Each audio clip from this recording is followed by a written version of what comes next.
up to 8:30 then. Okay. Jen, can you start recording that? Yep, it is recording now. Ah, yeah. I'll do roll call. Joe Rose, Here, George Mika, Here. Rick Corpola, Here. Pat Kenny, Here. John Meter, absent so far.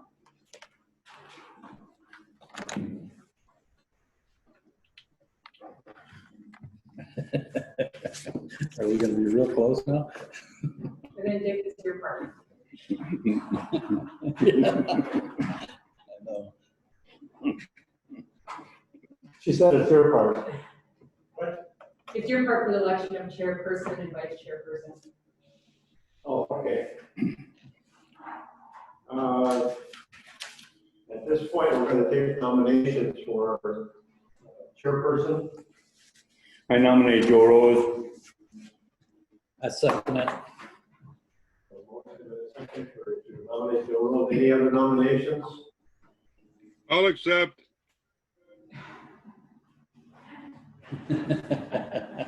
Or did you say You, he accepted? I wasn't quite done yet, Joe. Are there any other nominations?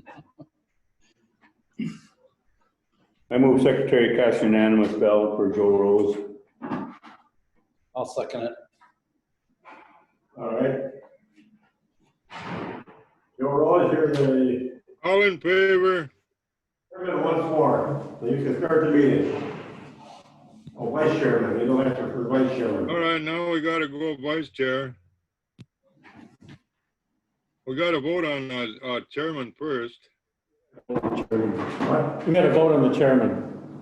Yeah, all in favor? The unanimous ballot for Joe Rose. We did. We had a motion, but we didn't vote. Okay, opposed, abstentions. Now we go to election of vice chairperson. I make a motion to elect John Weiner as the vice chair. I'll second that. Okay, any more nominations? All in favor? Aye. Opposed?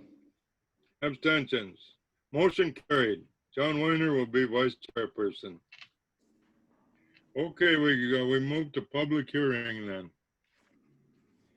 Notice is hereby given that a public hearing is held by the Ashland County Zoning and Land Committee on June 11, 2020 at approximately 8:30 a.m. in the Ashland County Boardroom 204, located at 201 West Main Street in the courthouse, Ashland, Wisconsin, relative to the following.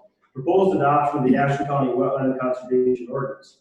Copies of the proposed adoption of the Ashland County Wetland Conservation Ordinance are available on the Ashland County's website at www.ashland.wi.us and the Ashland County Zoning Office. This meeting is also available remotely. The public will be able to participate in the meeting in person or by voice. Ashland County is practicing social distancing. Patrons are encouraged to practice safe distancing of 6 feet or more. For the most updated information regarding COVID-19, please check the Ashland County's website. I make a motion we go into public hearing. I'll second it. Motion made to go in public hearing and seconded. Any other comments? All in favor? Gotta have roll call. Okay, roll call. Joe Rose, Here? Mika, Yes. Rick Corpola, Here? Pat Kenny, Yes. John Meter.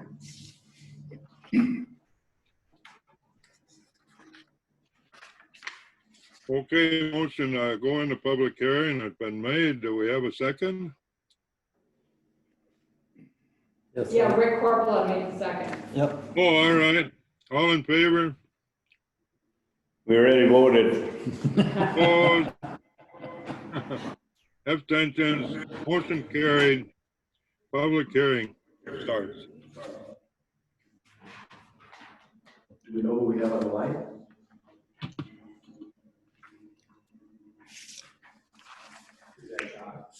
Not sure. Whose extension is 3598 on the telephone? That would be Anne Chartier. She's Ann Chartier. She's a public citizen. ANNECHARTIER.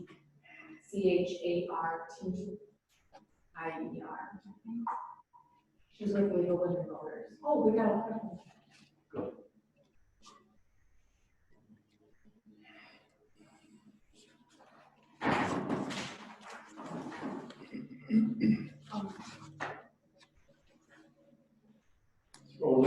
Ask her. You want to speak right now, or the public hearing is for the proposed wetland ordinance?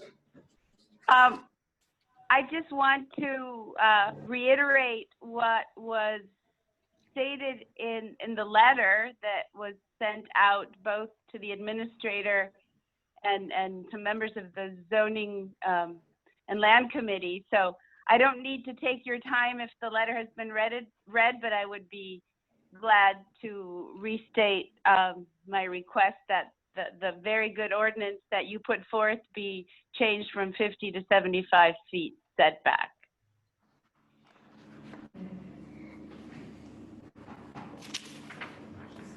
Is that okay? Okay, That's in 3.3, parent C, parents 2. You guys want to take a look at the portions you're referencing?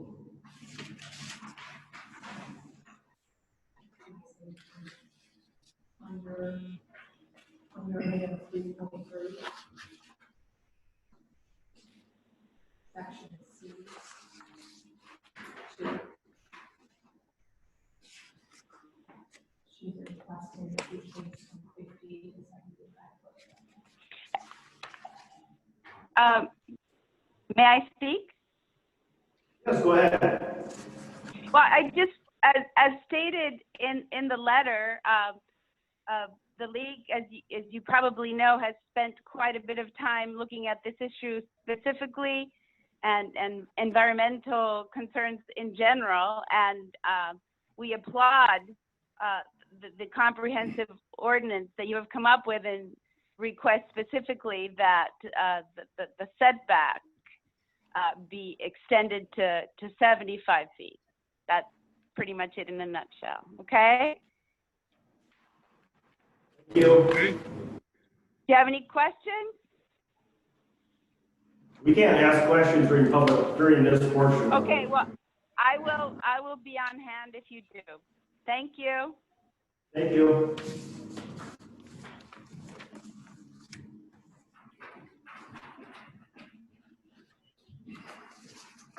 Well, it's pretty tight, but I suppose. It's in your court there, Joe. You gotta continue to ask for public hearing if anybody wants to make a comment. any further comments or written statements regarding the public hearing? Mary Jo Chambers, Ashland County Land Conservation Department. Ironically, I have the same comment. Section 3.3, under establishment of wetland protection areas. Section C2, Tier 2 for other wetlands reads, land disturbing activities shall be located a minimum of 50 feet from the boundary of a wetland measured horizontally. Applies to wetlands that are not rated Tier 1 wetlands or eligible for wider adjustments per Section 3.3B. The Land Conservation Department, in protection of water quality standards, would request that that be changed to a minimum of 75 feet. It would have the same circumstances as the Tier 1 high-functioning wetlands. So that would require that any land disturbing activities would be located a minimum of 75 feet from the boundary of the wetland, regardless of whether it was identified as a high-functioning wetland or an other wetland, so to speak. Thank you.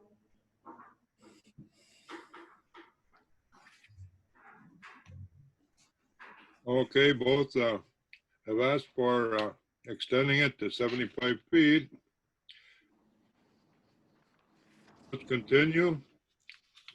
Anyone else?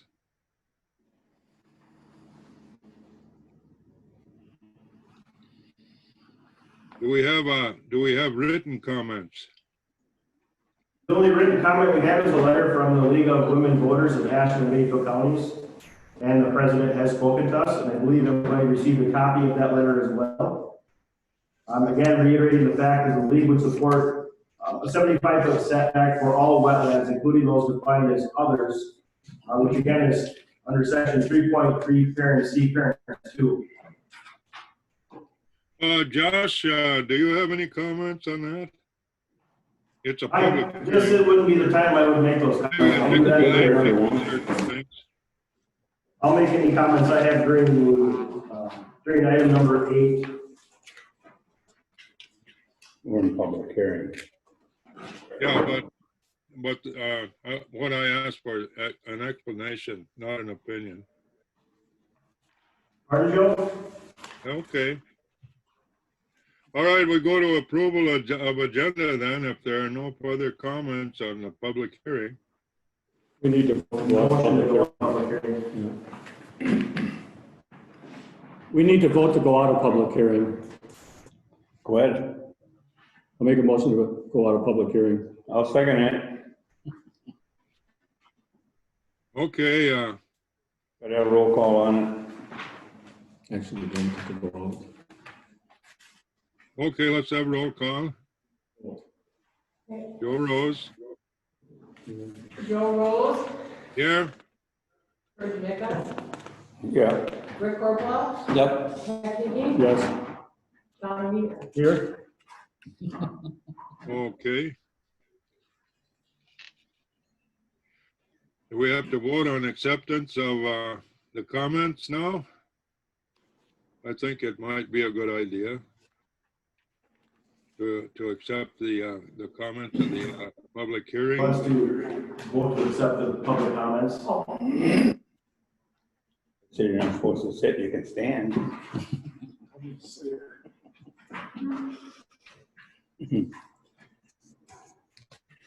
Okay, do we Do have, you want us to do this now, or do you want to do it at next meeting, Josh?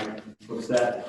We- I'd like to move forward with, item number 8 is going to be the proposed Ashland County Wetland Conservation Ordinance. That'd be a discussion, possibly amending it as requested. All right, I make a motion, we pass the wetland conservation ordinance. That's item number 8, George. It's item number 8 on the agenda. Oh, okay. Next is approval of the agenda. We'll wait till it comes in. Joe, do you want to start with approval of the agenda? approval of agenda is our next item on the agenda here, number I make a 5. motion, we approve the agenda. I'll second it. Okay, motion made and seconded to approve the agenda. Any other comments? Okay, all in favor? Aye. Opposed? Abstentions? Motion carried.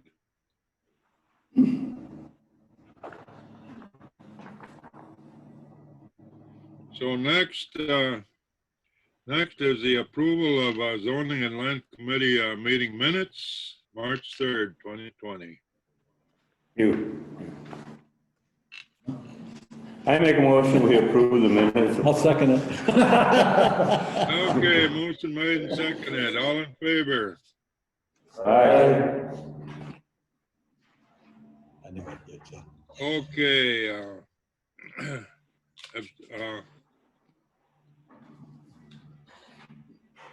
all in favor, anyone opposed? Like a railroad job. Okay, no opposition, no abstentions. Motion carried. Okay, we've already got through the public, Hold on, Joe, where are you? We need to do number Starting 7. number 7. We're on 7, public comments. right, Right. public comments, 3 minutes per person. Do we have anyone there for public comments? No, It might be Brittany, she's supposed to be there. No? Well, no public comments. Let's go on to the next agenda item, number 8. Proposed Ashland County Wetland Conservation Ordinance.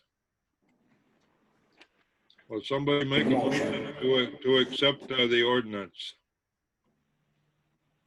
I'll make a motion to accept it. Come on, John.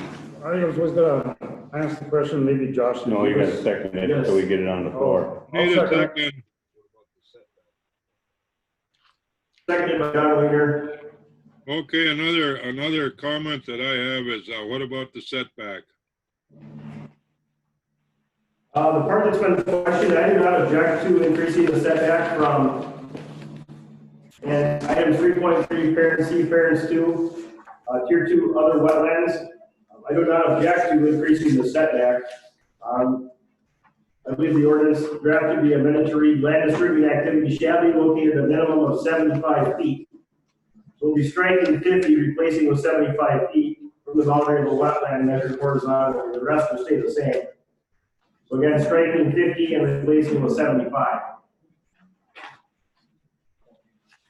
Okay, maybe we better vote on the setback. That's the only thing that I know of that's different than what's in the ordinance. So should we take a vote on the setback? It would take a motion to, well, you have to do something with the first motion, and another motion to accept the, Did we have a setback before? made from large wetlands, yes, but with small wetlands, we don't have a setback to, just what we're guided through by the state. And So how big is the wetland gotta be there before there's a setback? Well, this will change it also. You've got, small wetlands depending on the criteria. There's some criteria that the DNR allows to fill, like a pocket wetland. So it's gonna depend on what the development's gonna be. And whether, if it's a situation where, farming is an exemption, pasturing cattle is exemption, so those are all exempt from the criteria here. If you have a small wetland, and it's incidental wetland, there are steps for the DNR to fill that wetland. That would be permitted, under the sort of still. When you've got bigger wetlands, we see it especially along Lake Superior. The amendment was on page 8 here. Would anybody introduce an amendment to include 75-foot setback? I'll make a motion to amend 3.3C, Part 2, Tier 2, other wetlands to have a setback, a minimum of 75 feet rather than 50 feet. Okay, do we have a second?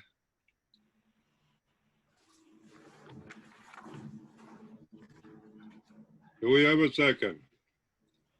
I'll second it. Okay, motion made and seconded to amend the ordinance to have a 75-foot setback. Any further discussion? All in favor? Opposed? Abstentions? And so the motion is carried with the amendment for a 75-foot setback to accept the proposed Ashland County Wetland Conservation Ordinance. So we just voted on the amendment, but we haven't voted on the motion yet. Yeah, that's right. We got to vote on the amendment. We already voted on the amendment, so we vote back now to accept. I have some questions on the ordinance before we do a vote on the amended motion. Well, I think you gotta vote on the amendment first and then go to the ordinance. We just voted on the amendment and we passed that. Okay. Now the ordinance is still on the table. The ordinance. Is there any more discussion on the ordinance? From the amendment. Okay, somebody make a motion. We need a motion to accept the proposed Ashland County Wetland Conservation Ordinance. Well, we still have more questions. It's still open for discussion with the committee. We already have a motion on the table that was just amended, and now it's further discussion on that amended motion. Not on the amended motion, on the ordinance itself. Right. To move it to the full council. Yeah. So I have a couple of questions, and these are really more for Josh, if I may. So reading through this, one of the things I noticed, it doesn't say anything about farming in here. When you talk about soil disturbance, obviously farming does disturb some soil. And then it has the word recent. In 1.4 section B, it says for artificial wetlands may be the result of recent human modifications. So how does farming fit in here, and how does the 1985 Food Security Act fit in here? Because that act affects what you can do on farming areas that were wetland, whether you were farming before 85 or after that. Sure. So Run me through some of that. Okay, so 2.1, exempt activities. A, established or ongoing agriculture land uses or activities such as planting, growing, cultivating, harvesting crops, pasturing animals, and maintenance of the existing drainage systems. That would be exempt. So most farming practices that have been ongoing are exempt. Artificial wetlands can be a hang up because you see a situation where I've been involved in situations where ruts in the sandy clay soil can literally create an artificial wetland. That's why that definition is in there. Believe it or not, ruts through the woods or through a drainage system, what have you, there's different criteria that come into play if it is a logging road, if it was in the field, but artificial wetlands could be as simple as ruts, and that would be recent human modifications to the landscape. Driving across the wet soil would be a recent modification to the landscape. So that's just one example of one artificial wetland would be.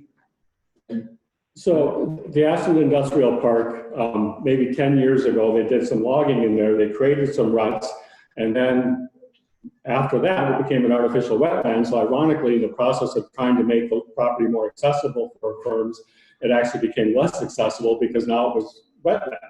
Is that, quote, recent activity? And is this under the jurisdiction of this ordinance?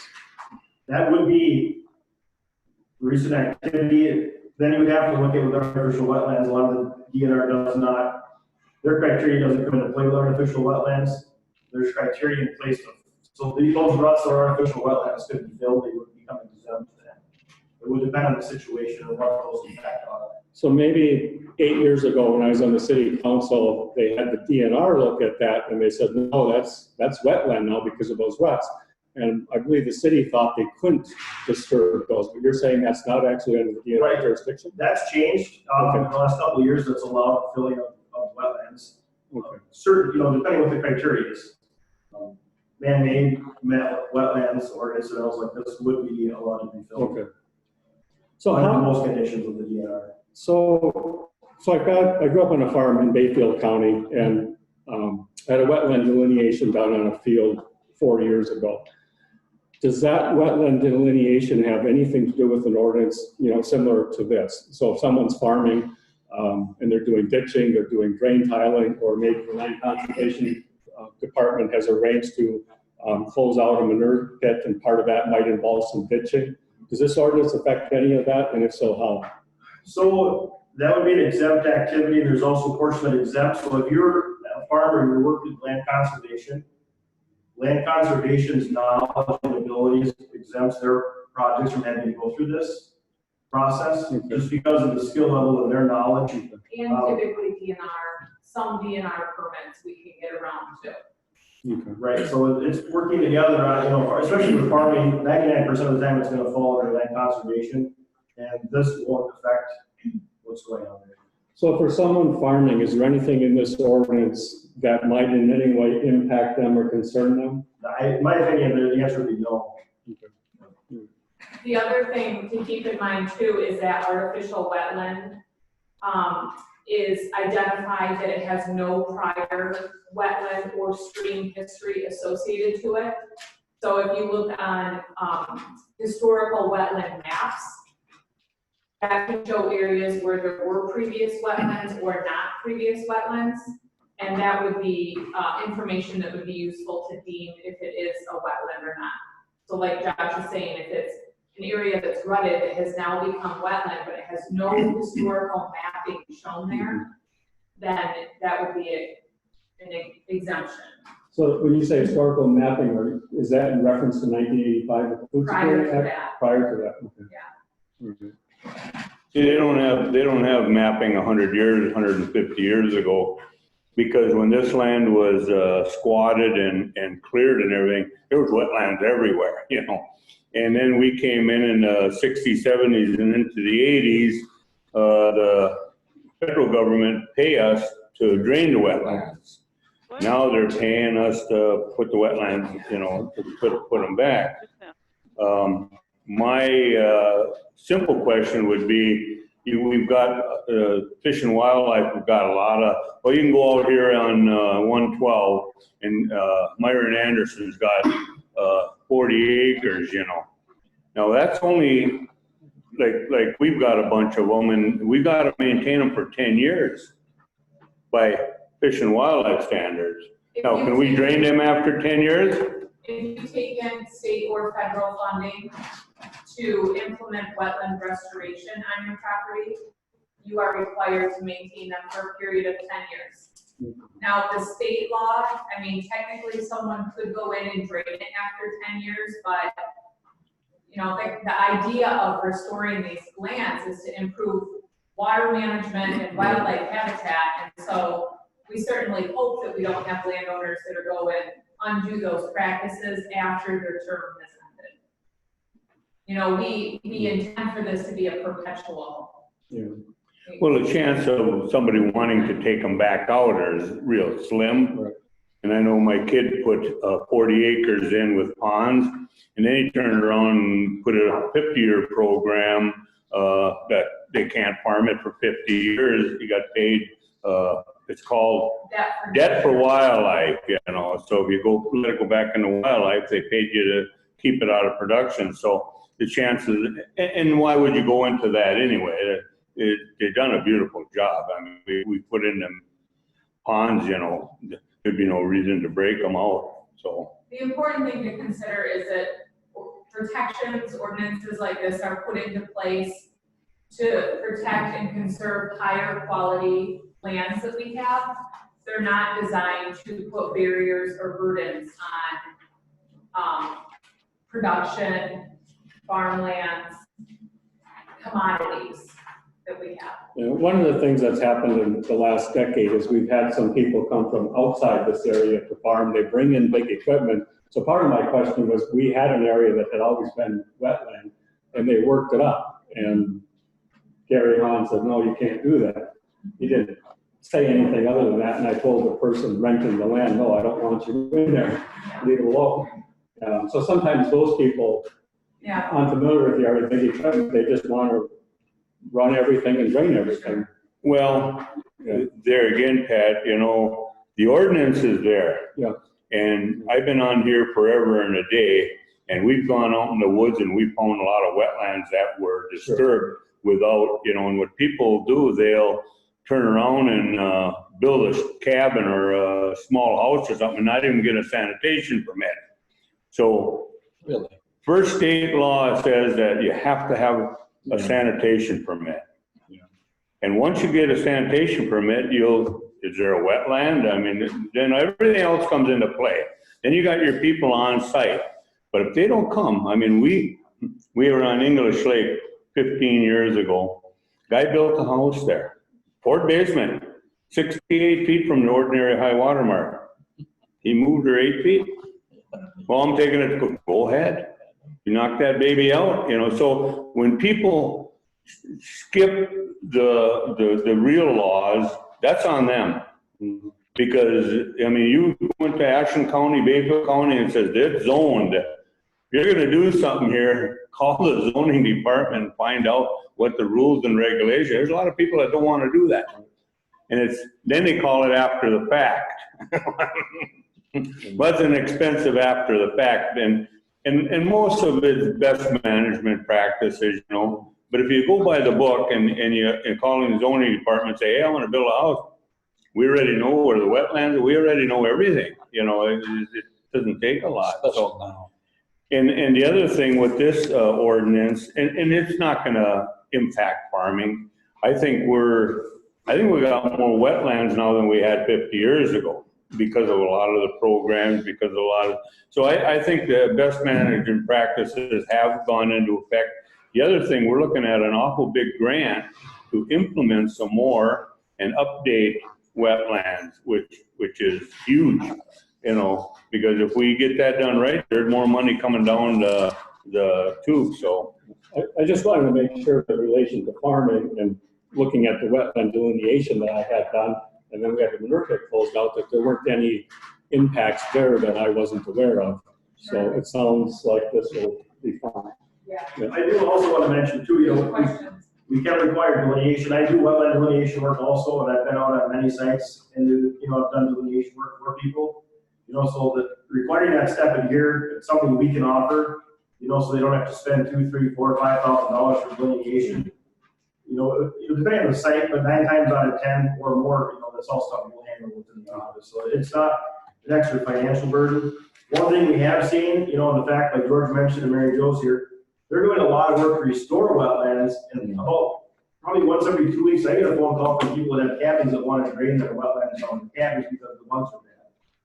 You know, so then I go out and I look at the situation and explain why they can't, what it's connected to. You know, basically, we've enforced a lot of these things because we've been able to under state or federal requirements. But this solidifies and gives the county a solid position on, you know, what we're doing, you know, to protect, reinforces what Mary Jo Land Conservation is doing.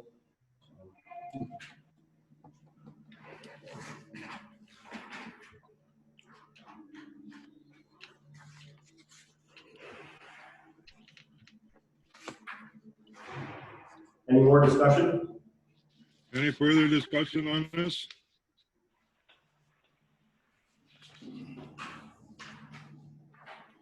Now, this will have to go to the full county board. Once you. Once we pass it, Right. then it'll go to the full county board.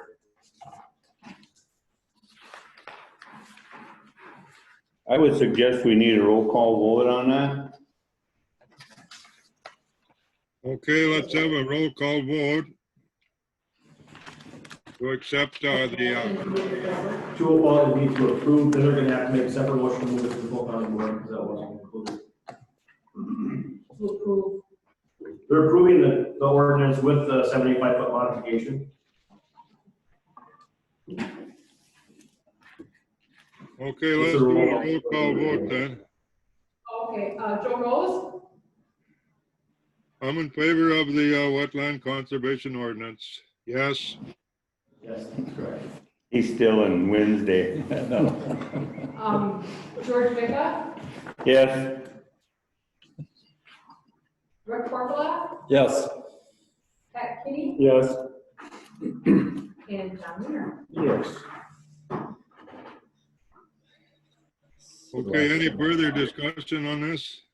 Camera, we can't even tease them. Now we need a motion from the committee to move it to the full county board for adoption. I'll make a motion, we move it to the county board. I'll second it. Okay, motion made and seconded that this will go to the full county board. All in favor? Aye. Opposed?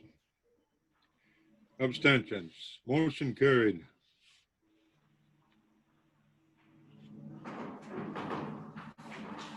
So I guess we go to the next item. John Amon, CSM approval. This comes before the committee today because the original plat, they're vacating lots from the original plat and it requires zoning committee approval by statute. So that's why you guys are hearing this today. So if you guys have any questions, I'll happily answer it. Otherwise, we'll give a motion to approve the amendment. Actually, to approve the new survey.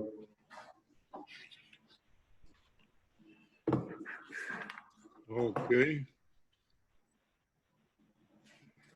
Also move. I'll second it. okay, do we have a motion on number 9 now? Yes, we have a motion. It's been made and seconded. Okay, we need a second. We have it. John Winger seconded the motion. Okay, any discussion? I would like to have Josh Dubois talk a little bit more about this. Sure. What's your question, John? Well, first of all, what is the problem with this, all this done? So I have an original copy here, well, a copy of the survey beforehand. So there, this is what it was before. It was lots 3, 4, 5, 6, 7, and 8. And the new survey you have in front of you, it's vacating 3, let's see, other lands located in government lot 3, being vacated lots 4, 5, and 6 of the platted wilderness lots. So they're combining lots is what they're doing. They're gonna build on it? I don't know, we don't know why they're combining the lots. But it makes sense. From a lake standpoint, and a zoning standpoint, and a water conservation standpoint, when you reduce the number of buildable lots on a lake, we're kind of all in favor of it because it's less buildings, you know. What classification is that lake? Is that a 1, 2, or 3, or don't? Well, we can't use lake classifications for zoning purposes. Really? Why not? Act 55 changed it, the realtors down south pushed, Milwaukee area pushed hard, so every lot's got a 100-foot setback. So anytime we see people that want to combine lots, we like to see it. Good news for Yeah. us. Because, well, yeah, but your classification tells them they can have 100 feet, 200 feet, or 300 feet. So if they're gonna build, then that classification would come in. Nope. So in other words, now they could build on 100 feet if it's a classified 3? Yep. Boy, I tell you, all our work for nothing. I mean, it just. It threw a lot of that hard work out of the. Well, when you classify them, you know, you go, classifying a lake is telling you how much, how many people can live on it. You know, if it's a shallow lake, it's a classified 3. And so we went to 300 feet. You gotta have a 300-foot lot to build. If it's deeper and it can handle more, people, and actually, 100 feet is a pretty deep, probably not many lake, Butternut Lake would probably be a 1, but now we can't even, you know, because that was the law. That was our ordinance, you know, if it was a shallow lake and you already had enough people on it, you couldn't build. Well, now you can. See, we went with the keyholing back then too. And if you know what a keyhole is, I don't know if you know what a keyhole is, John. Okay, what was happening was people would, 3 or 4 would get together and buy 200 feet on the lake, and they'd build all their houses back here. And they'd all use that keyhole, you know, and we said, no, you can have up to 2 people owning a keyhole, that they could use that for swimming, boating, whatever they wanted to do. I think Bayfield County went to 2 or 1. One principal structure. You can't even have a keyhole over there. Right. I think we went with 2, you know. We don't have that restriction right now. We're working on that under the subdivision control ordinance. Trying to close that in, because we do have. If they're throwing half of our work out the door, then I guess we'll have to deal with it that way. Right. Wow. I know. See, and this is what happened when the island was thrown into jeopardy with that judge down in Door County saying zoning goes to the county, not to the towns, because the town of La Pointe has all kinds of ordinances, you know. And so now all of a sudden they could put a house on 100 feet, 50 feet, 80 feet.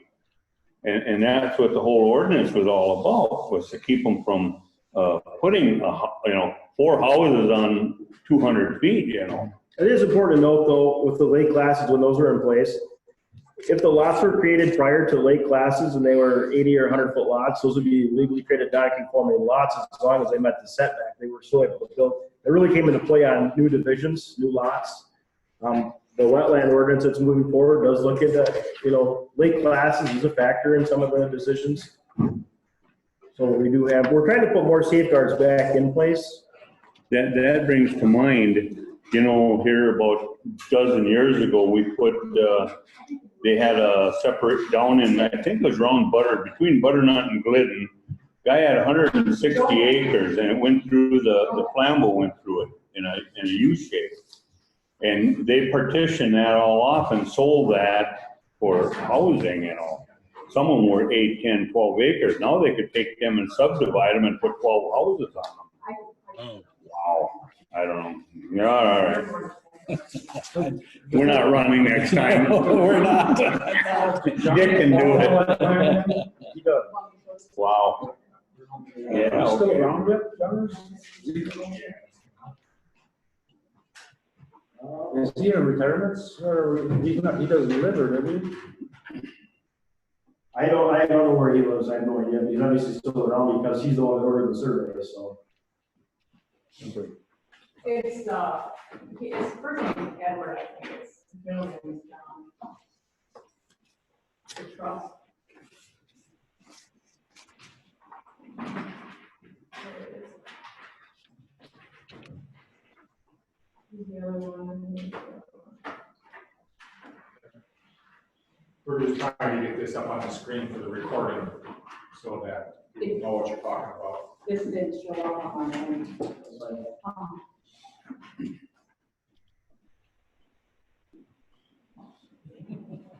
John, did you get your questions answered? Yeah, I think I did. Okay. Joe, John his questions have been answered, so I think we're ready for whatever you have next.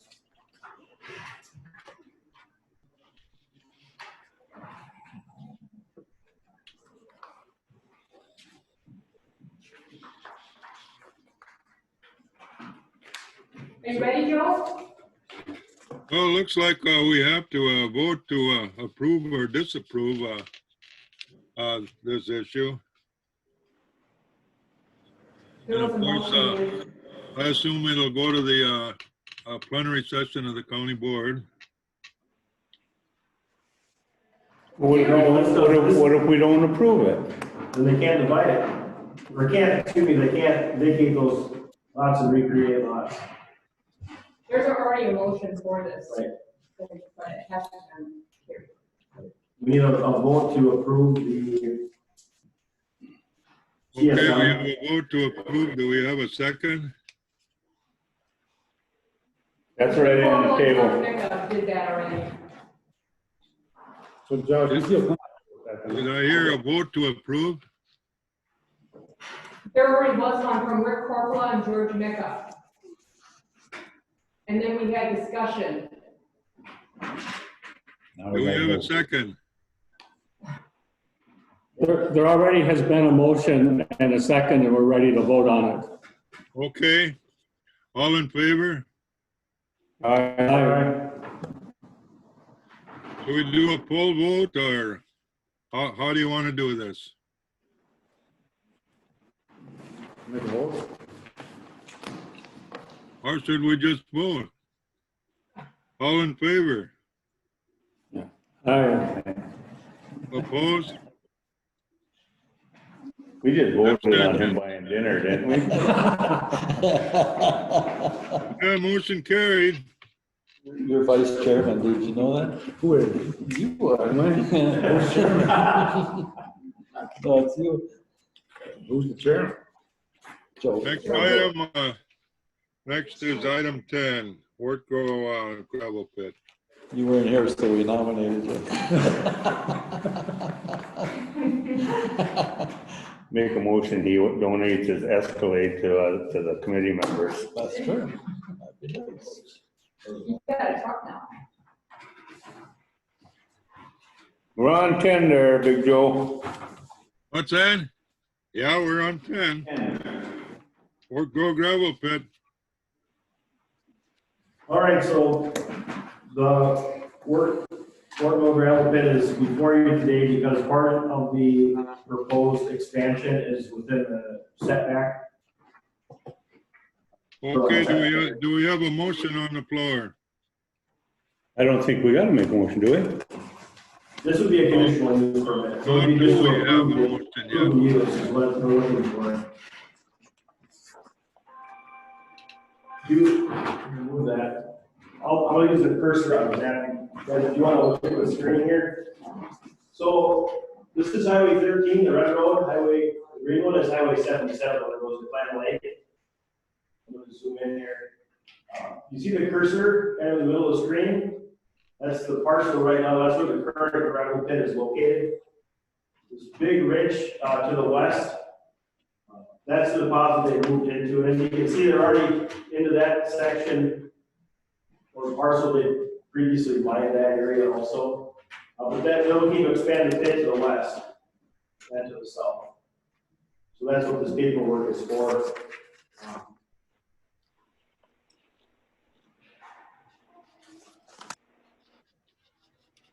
We need a motion and second for discussion.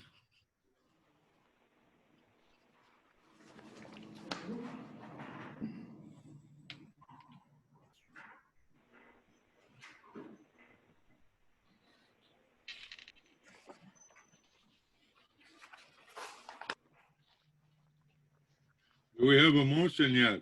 We need a motion and second for discussion. Yeah, the motion would be to approve the conditional use permit for the expansion of the gravel pit. The reclamation portion of it is being handled by the highway department. They handle the reclamation plans. No, we got that back in our lap again? No. You don't, still the highway department's taking care of that? Correct. Why wouldn't they be bringing that forward? They can't because it's a shoreline zoning issue.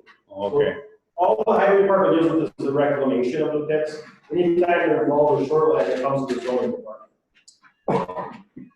I make a motion, we approve it. I'll second it. Motion made and seconded. Further discussion? I've got a question on this page 4 of the document under section 2.5 geological information, and I know Nelson wrote this, but under 2.5 in the third line there, it says glacial deposit is, and I don't understand this, several tons of meters thick. What does several tons of meter thick mean? I think it's not written properly. It might be several tons per meter thick or something, Yeah. but several tons of meters thick, does that make sense to anybody?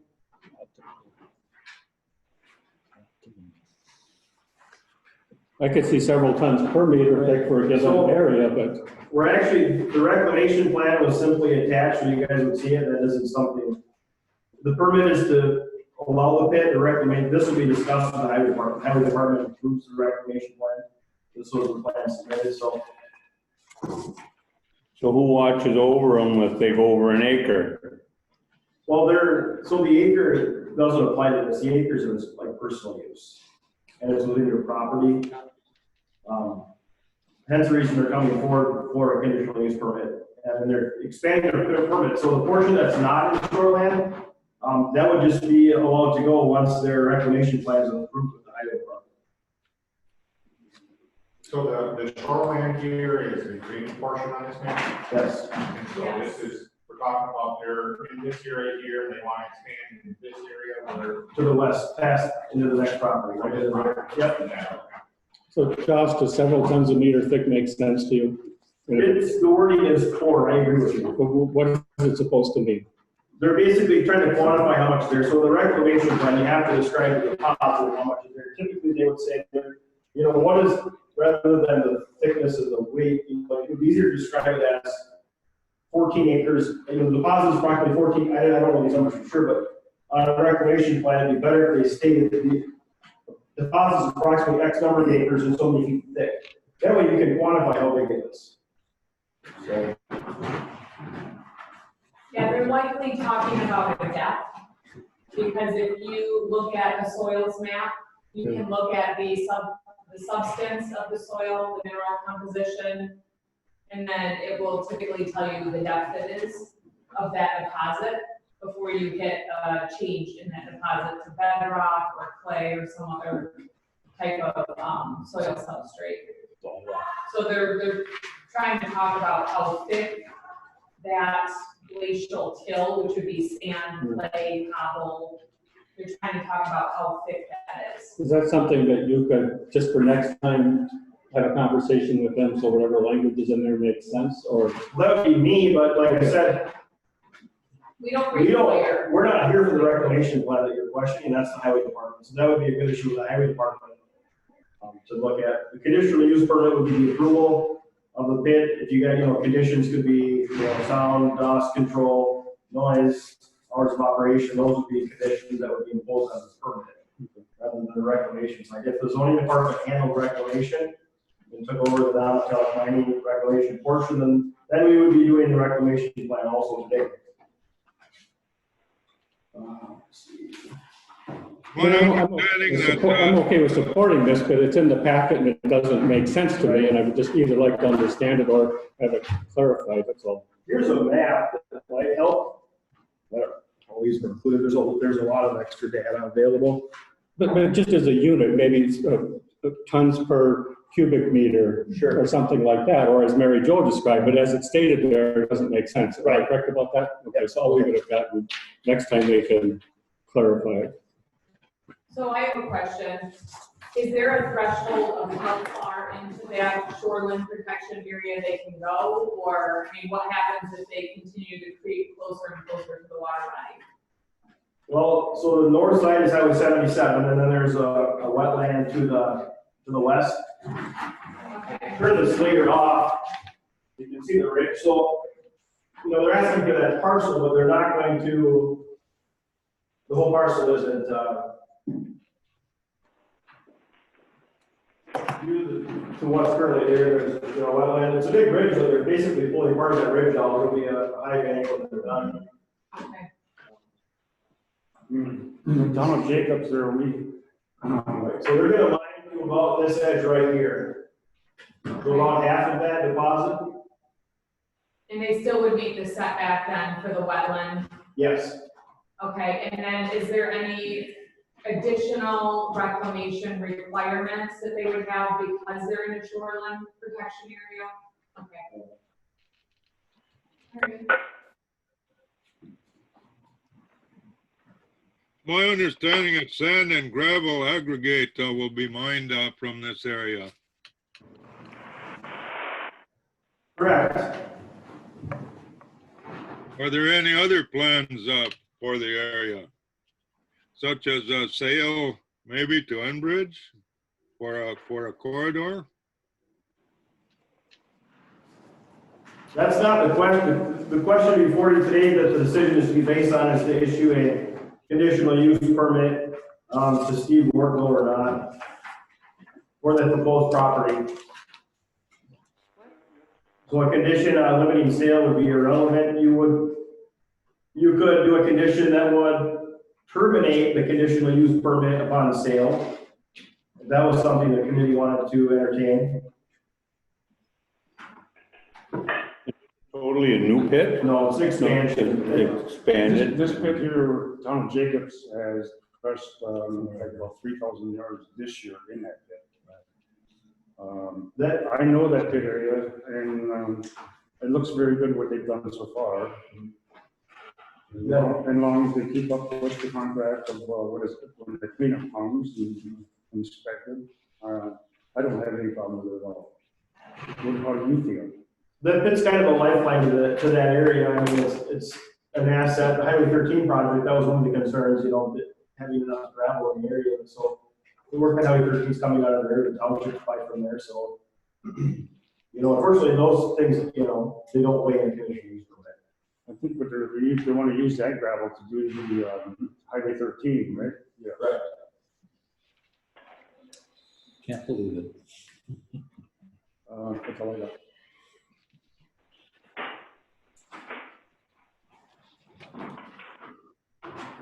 I would like to approve it. You gotta call the question. Okay. Call the question. All in favor? Aye. Opposed? Abstentions? Motion carried.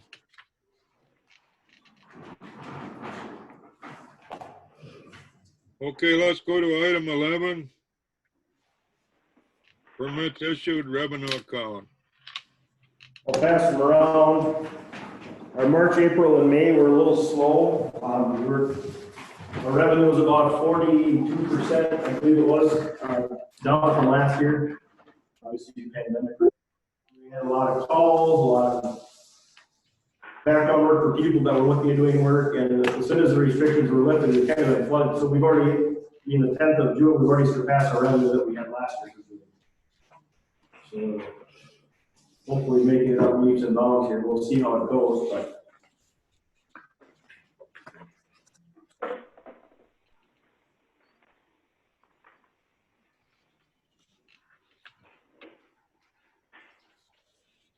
is just. Oh, do we need an approval on this? Yes. Yeah, we're still waiting for them to look at it. I don't think we need a motion, do we? Yes, we do. I'll make a motion to accept the permits and issue revenue account. Okay, motion has been made. Do we have a second? I'll second it. Okay, motion has been made and seconded. Further discussion? Okay, I'll call for the vote. All in favor? Aye. Opposed? Abstentions. Motion carried. Go to number 12, other business. Next meeting date. Hold on, Joe. For other business, we are working with Mary Jo Land Conservation. We're kind of in the beginning talks, looking at a farmland preservation ordinance. It's not something that'll come forward right away, but we're gonna sit down and work together and see if we can come up with something workable for land conservation and for zoning. So just to let you guys know, we're doing some work. That'll help preserve the farmland that we do have. Whose shoulders does that land on? Yours or hers or both of yours? That'll be both. We could move this, meeting, if there's no other business, we could move this meeting date to the, after we hear from land description and land records. Or we could vote on it now. What is your pleasure? You guys want to set a meeting date now? Yeah, next meeting date. Apparently, there's no other business. I haven't heard. Next, How about tomorrow at Joe's place? He can cook ribs. so we decide that. Or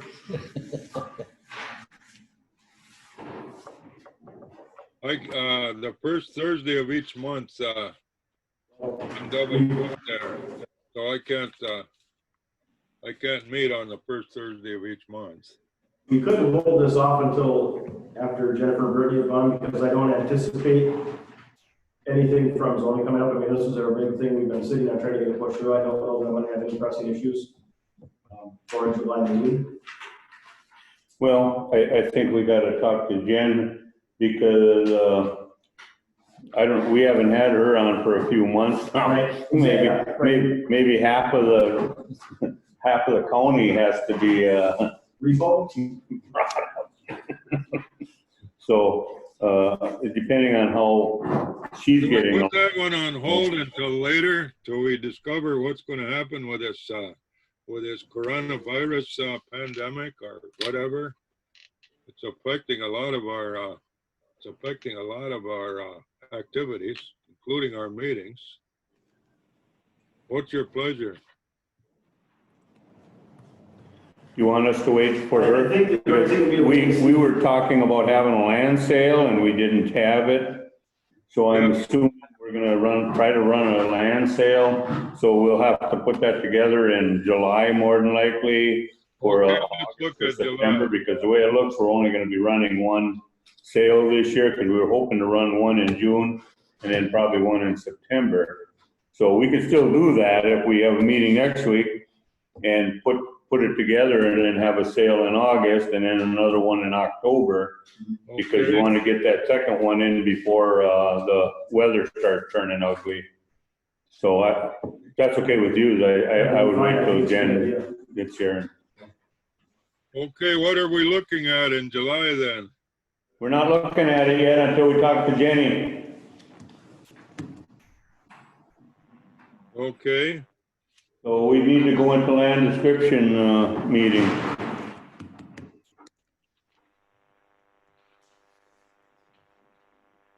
yeah, maybe we better make a decision on that a little later then, after we hear from land. Oh, I love this computer Land stuff. records. They might have some information that would help determine when we'd have the meeting. Where do you want me to sit? You want me to sit up there? Yeah, you can sit up there. We don't want to put you in a corner. I bet you never had to sit in a corner when you were in school. Probably not. That always reserved for his guys. You know, in friend's house, you can't make them stand in a corner, sit in a corner. Well, social services, really, yeah, you can't do nothing. I can unplug the stinking computer or their videos, I can pull the plug on them, piss them off, but that's about it. I know. Well, you have an extra copy. Just don't Does put 'em in somebody the want to children. suggest a meeting date then, right now, or should we wait till, or should, Jennifer's here right now, Joe. what's We're that? ready to adjourn, Joe. Jennifer's here. We adjourned.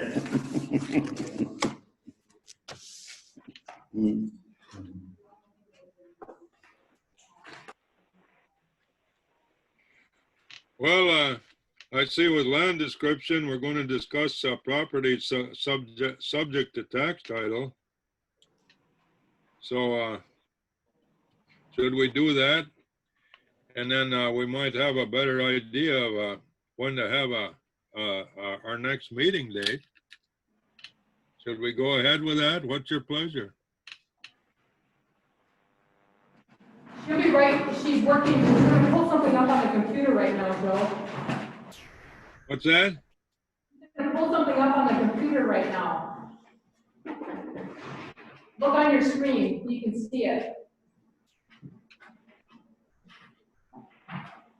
Okay, let's go to land description then. We got public comments, 3 minutes for the first part of land description. So do we have anyone there for public comments? No, Okay, let's go to discuss property subject to tax title then. All right, so I'm passing out a list now. Joe, you can see it on your computer Thank you. screen. This is our Ooh, I list. don't know, it's getting thicker. I know. This one should be getting thinner. Mm. So these are the people that we have served back in 2019. A lot of these, people either have payment plans with us already, or, we are eligible to pay. So you look at the list, I'll actually go over to the computer so I can scroll around for Joe. The ones that are highlighted, and in the paper copies, they're not highlighted in the color, there's kind of a little gray stripe on them with some notes, but, those ones that are highlighted are eligible to take a tax deed on. And, we can go through each of those individually, because I do have some notes on each one of them. So I will just go ahead and start. Do you want to go back to that first one on that page, that Joey and Gary tanked there? Okay. All right. Now, what you have here is 15, 16, and 17. We still got 18 and 19. So the total would be, well, you're probably getting around $8,000, $9,000, $10,000 already total. Right, so I think with that property in particular, I think they did pay their 18 and 19 taxes, they just have those other years listed as delinquent. Well, my concern always is if you got a $10,000 tax backup and you pay $200 a month, it ain't gonna pay the penalties. You know, so I don't mind that if they, I see you say they got a new payment arrangement. Is that gonna give us more than $200 every couple months? I'm not sure, I think that they stuck around $200, I can go check my notes on that if you want.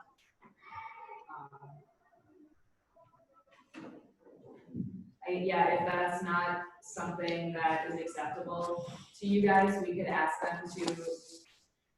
Well, let's just watch it, you know, because like I said, I see 200 in February, 200 in April, and 200 in May, nothing in June yet. So, you know, that barely takes care of the penalty. Yep.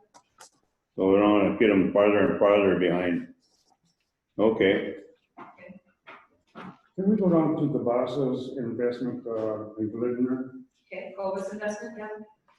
No, George, that's the one I've been working on for quite a while. It's the old gas station, not the old gas station, but the newer gas station that was condemned, not condemned, but, let go. I've been working on with the DNR and with Jennifer to, get it all straightened out and try to, I got 2 buyers that want to buy it, but I wonder if I couldn't get it into the same system as I did before with the old, well, I think we talked about that before. We can't have a separate bidding, you know, it's gonna have to go up on, being that a tax title, we have to put it up for sale, and the highest bidder is gonna get it. it has to be that way. Because, you know, with all these back taxes, Ashland County's gonna get 20,000 out of it, you know, so to me, it's a better deal to sell this all right now on all these back taxes, because when it comes to the sale of it, you're not gonna get that much out of it. Well, the only one we could possibly sell it to would be the town or the, you know, and put it in their hands. I don't think legally we can do that, go out and sell this out. Because I did the grocery store in town the same way. You did good. Yes, the last year I did that, so I would just question if I could do the same thing with this building. What do you think?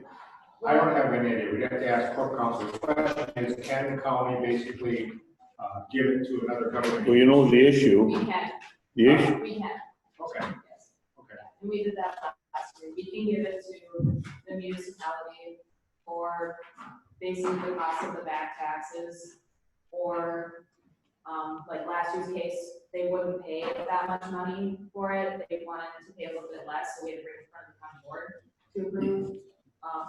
But as far as selling to an individual outright, we can't do that. It has to go through the land sale bidding process. So if we give it to another government agency, though, they have to be able to use it for a government purpose. They can't go around and sell it to a private company or private individual. I think that was not the case. I'm not sure on that one. I'd have to double check on that. My memory of the statutes, it doesn't really specify that they have to use it for their own purposes, but. Yeah, it's my understanding that the government unit that we give it to has to use it for a public purpose. I thought.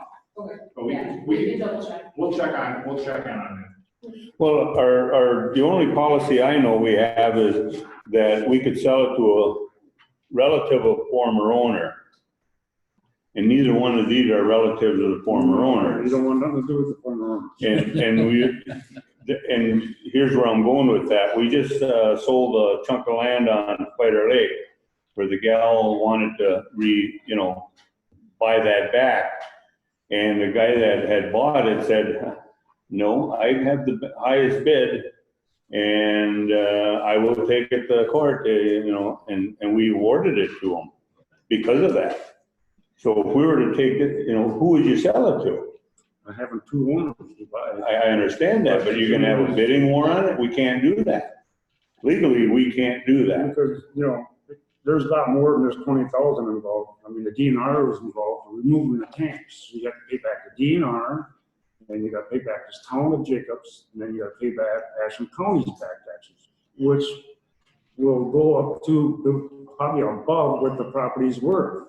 So I'm just trying to sell it all right to this person, and everybody gets their taxes. So has the county actually taken the property or not? No, we have. So if we haven't taken it, what precludes the current owner from selling to another owner and then just paying the taxes, et cetera?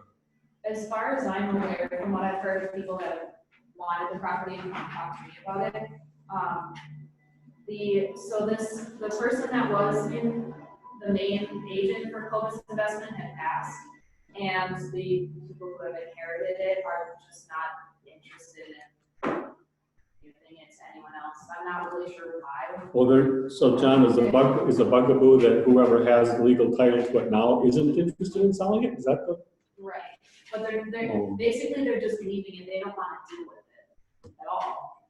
Because we've sent notice and everything to them, and We took it, right? no, have not. Okay, so there's your out right there. If the person that owns it would pay everything up, they could sell to whoever they wanted to.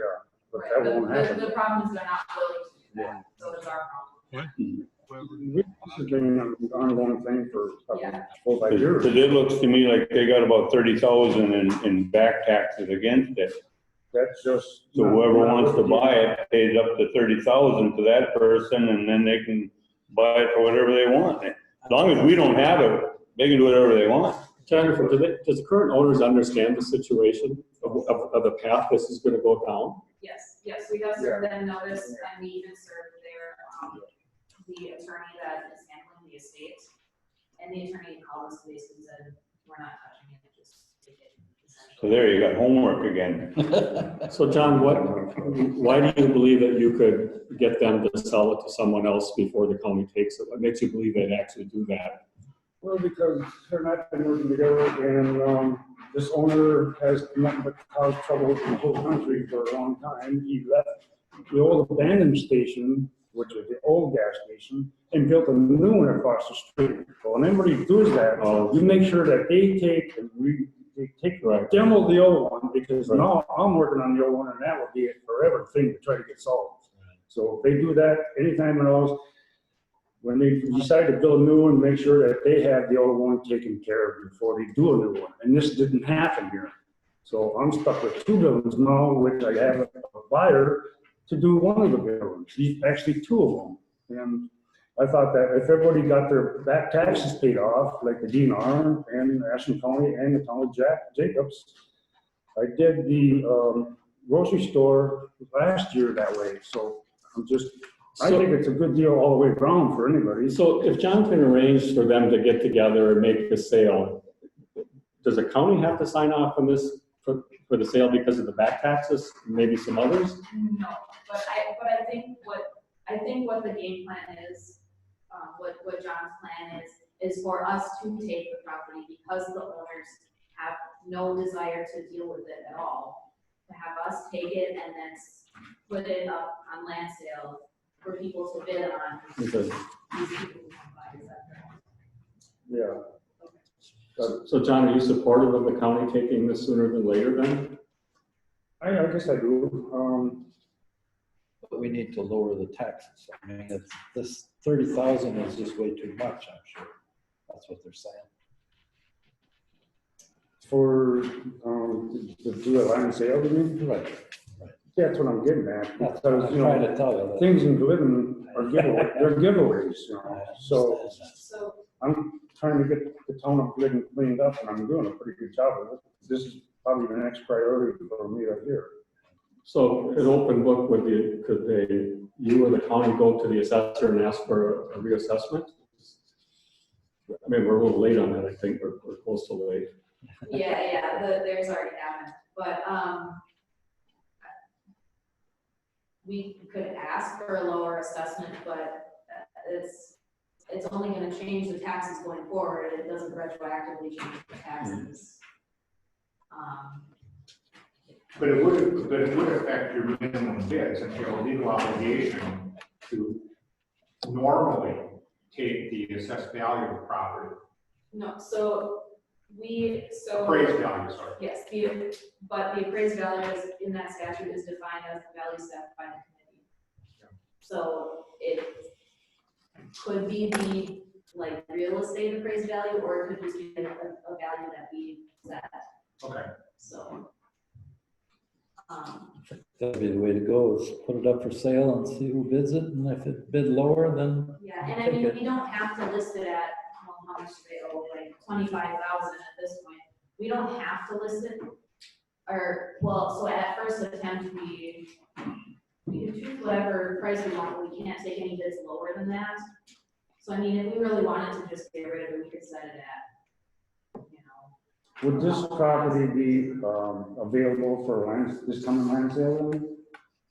Yeah, so the date, July 17th, 2020, over on the right-hand column, that is the date that we can take this property. My initial plan was to hold off on a land sale until after we've taken it, just so that we don't have to either rush to take it or rush to put together a sale that it's not even on. So to get this started, I would probably have one of the owners that want to come up and be interested to talk to you about that situation, or would that be good? We're not really even at that point yet, Yeah. because we don't even own the property at this point. What would end up happening is probably at our next committee meeting, if it's after July 17th, I would, ask the committee, is this a property we want to take? You guys would decide, and then if it's yes, then I would record the deed, we would take ownership of the property, and then we would put together a land sale to try to sell it to the highest bidder. Is there somebody that could arrange that meeting somehow? Yeah, I mean, if they want to come talk to me, that's fine, or if they want to come to the committee meeting, that's fine, we're just not at that stage yet. Okay. All right, thank you.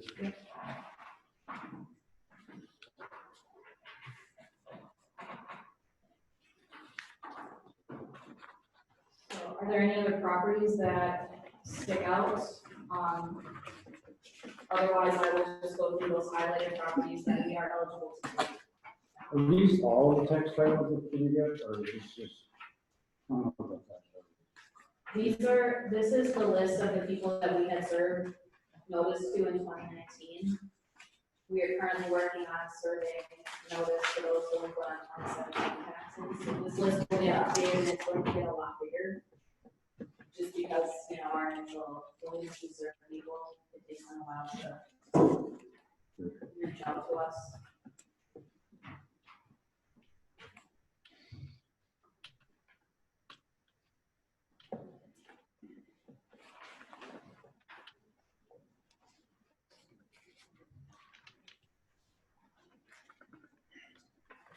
Well, if there are no questions on any other individual properties, I'll just go through quickly these ones that I've highlighted that are eligible to be taken on tax deed.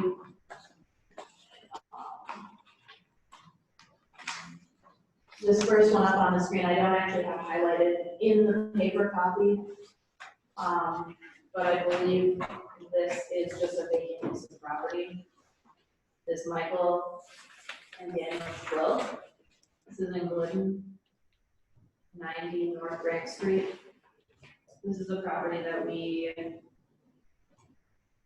could take if the committee wants to do so. I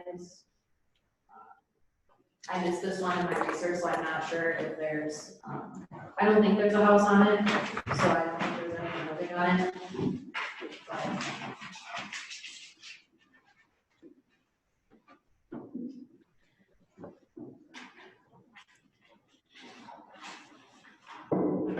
So would this be a property that the committee is interested in taking for delinquent taxes?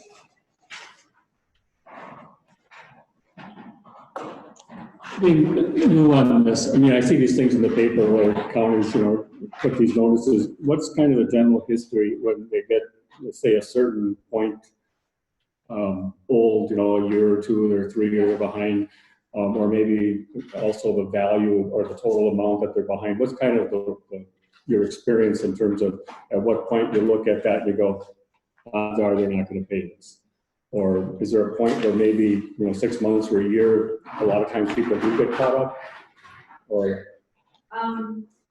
So usually what happens after we send the notice of application for tax deed to somebody, they will either contact us and, very concerned, I don't want to lose my property, and we'll come to some sort of payment plan arrangement where they pay however much a month. Or they will just, they sign the card that says, yes, I received this, piece of mail, and then we don't hear from them at all. I believe this is one of those situations where we just didn't hear from them at all. So odds are, in a situation like this, odds are you don't expect that they're gonna pay this off. So if you were to give a recommendation, I mean, do we ask for recommendations or the committee? Yeah, that's fine. Yeah, I guess I would say, well, so I missed this one on my initial research just before this committee meeting, Okay. so I am a little bit uncomfortable just taking this one, so I might recommend waiting on this one Okay. until the next meeting. Have you been over to see that land on La Pointe? The one on the bottom there, that Brian Bennett? I have not been to the point. Have you ever gone over and looked at any of the land over there? Because it says lake frontage. Yeah, so this property, and I can actually see that.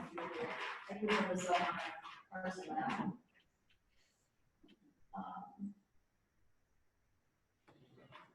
You're in the wrong spot.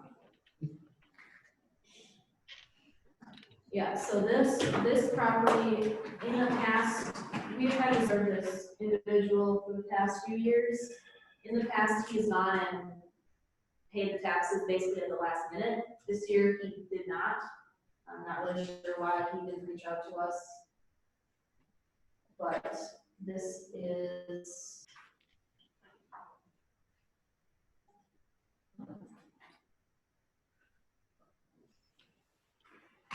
This is the property right here.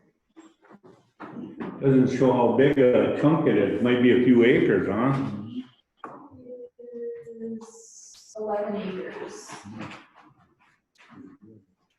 Well, my thoughts is somebody could be building 3 houses on that baby pretty easy.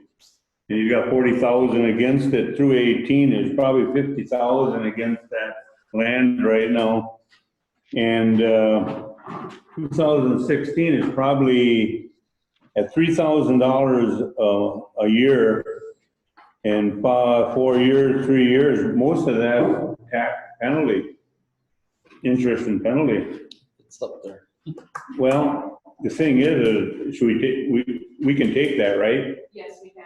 And if you're looking for a Take it and sell it on next sale? yeah, if you're looking for a recommendation from me, I would recommend taking the property. Cause he's got $50,000 bill there, and I don't, we sold one here a few years ago for 120 grand.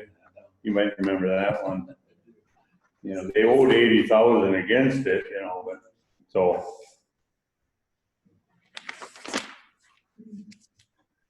So All right. That would be my recommendation. Is that an okay, yes, to take this property on tax deed? Do you normally have motions on this? So my thoughts were to go through the list Okay. and pick out all the ones and then make Okay. one motion at the end. All right. So I will mark this. I just want to-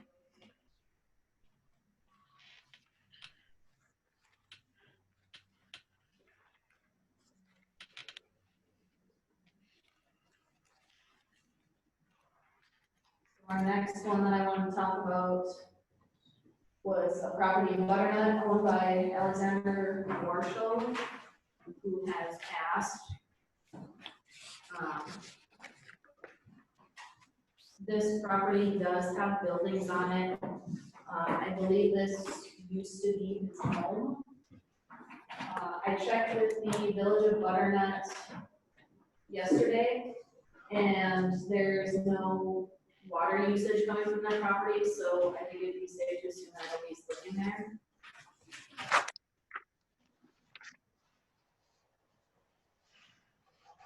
Pull this up on the map.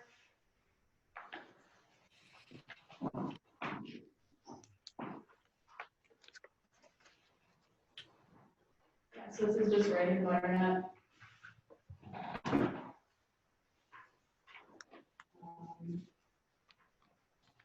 I checked on the value of the house, it was pretty low. So I don't know that there's much You don't have that helicopter flying in front of it? You see that on the, you can see the front of the house and how good the garden is and Absolutely. there you go. Yeah, so. Yeah, why don't we have that? It's pretty low value. Yeah, there's Rick out For the there. village park. That's right. Did they have any relatives at all? I think the neighbor might.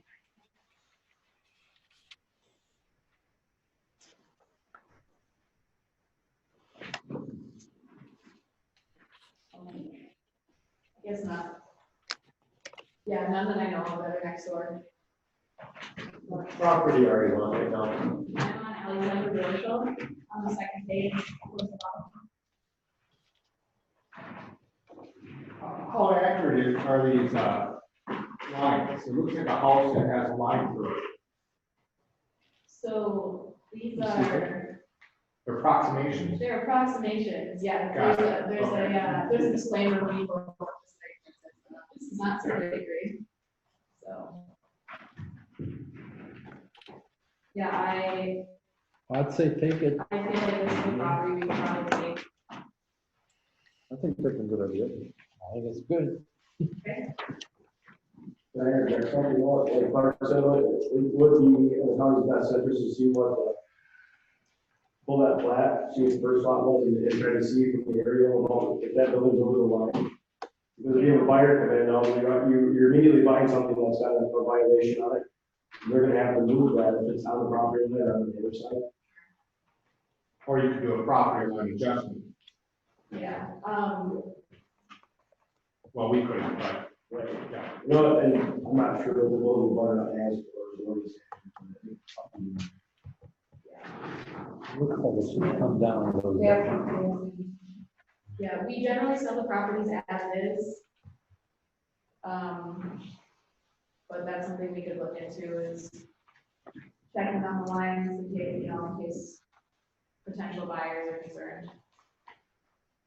Well, let me ask you this question from a liability standpoint. We buy a property that is out, that is currently has violation. We're the property owners now. That's Is it on us to correct the violation? If it's brought to your attention. So in this case, the village of I Butternut. knew we shouldn't be recording this. So in this case, you'd have to look at, well, like, for example, in Mellon, you can build on the property line, there's no setback. I'm not sure what Butternut is. If you look at where the lawns are mowing, it looks like that should be shifted down just enough to clear that structure. So visual indication would be that, at least based on the neighbors thing, lines off enough to clear. If the county takes ownership and there's violations and they're not notified of what those are, from the village of Butternut, since that's a zoning authority, there would be no How long ago was it built? recourse.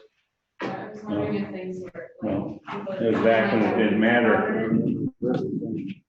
We're dealing with that, and, we're doing the garage, it's built half on the city's property. But when you take these properties, you're not obligated to get a survey done, though, are you? So how would you actually know then if it's over the property line? So when you sell it, if you're selling it as is, does that mean that a prospective buyer, if they really want to know where the lines are, they're responsible for having a survey? It would be their responsibility, they're accepting it as they get it. My suggestion was, so these old subdivisions were platted, so the registered office should have a copy when those lots were platted, so they would know the width of those lots, and we could, just for our own peace of mind, have a Yeah, little idea. also to that, I could go down with the plat and see if I can locate some of the block corner pins, if they still exist. Try to locate those to determine, a very rough estimate, but better than this of where the actual property lines are. I can tell you in the city of Aspen, there's lots of things that have violations as far as the zoning, or as far as the survey work goes, but the city's position has been, if you build a new building, then you have to make sure that it meets any setback requirements. And otherwise, the city isn't going to do anything about it. And the one time a neighbor insisted something got done, we actually gave the current owner that had a violation, we actually gave them a permit to leave it until that building came down at the end of its life. Non-conforming use. It was a non-conforming use, and we said, you know what, actually, it was a pretty new building, but it had gotten built a few feet over the property line. And actually, they got a permit from the city of Ashland. It was the city of Ashland's error. And so we ended up, because the neighbor was calling the police all the time. Long story short, we gave them a non-conforming use permit on that. But otherwise, everybody else in my 8 years on council, yeah, we know things aren't in the right place, and yes, we'll live with it until someone puts up a new building. So as far as level of concern, I wouldn't have a lot of concern in situations like this that the neighbors are going to complain, because it's the case pretty much everywhere. And then alleys shift because of use, and as people put on new gravel and stuff, the alleys are often sometimes 3-4 feet or more out of where they're really supposed to be. And then people build based on alleys and not realize, whoops, I'm not where I should be. So I wouldn't have any real concern about those lines. Yeah, I'll double check with the village on that.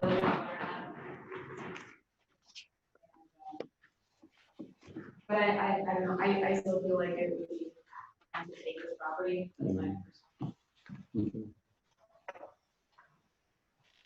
Yeah. You have a question, if somebody owes $40,000 in back tax and we take the property and sell it for 20, does that satisfy it? Or does somebody have to make up for it?